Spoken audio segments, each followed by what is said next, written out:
সমস্ত হিন্দু পরিবার যারা হয়তো উত্তর চব্বিশ পরগনা, যারা হয়তো কলকাতায়, বাঁকুড়ায়, মেদিনীপুরে বা বিভিন্ন জায়গাতে রয়েছেন, যারা হয়তো এই মুহূর্তে আমাকে ত্রিপুরা থেকে দেখছেন বা আন্দামান নিকোবর থেকে দেখছেন, সমস্ত বাঙালিদেরকে আমি বলছি, ভারত রাষ্ট্র এই আইনটা পরিবর্তন করেছে।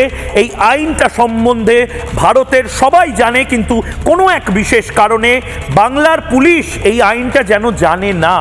এবং সত্যি কথা বলতে আমার খারাপই লাগছে, অনেক গরিব হিন্দু উদ্বাস্তু যারা হয়তো এখন ইতিমধ্যে জেলে রয়েছেন, তাদেরকে এই আইন সম্বন্ধে কেউ অবগতও করেনি। তারা হয়তো জানেই না যে এরকম একটা আইন হয়ে গেছে।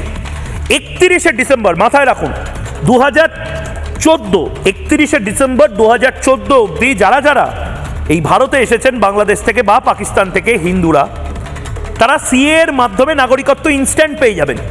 কিন্তু 2014 থেকে 2024 মানে এই 10 বছরে, মানে ধরে নিন বাংলাদেশের এই অশান্ত সময় 5ই আগস্টের পরে যখন একের পর এক জায়গাতে হিন্দুদের ঘর ভাঙা হচ্ছিল, ওই আগস্ট মাস থেকে ডিসেম্বর মাস অবধি এই 4 মাসে 2024 সালে যারা যারা এসেছেন, 31শে ডিসেম্বর 2024 রাত 11টাতেও যে ভারতবর্ষে পা রেখেছে, তাকে পুলিশি হয়রানি, নির্যাতন বা তার কাছে কোনো কাগজ চাওয়া যাবে না।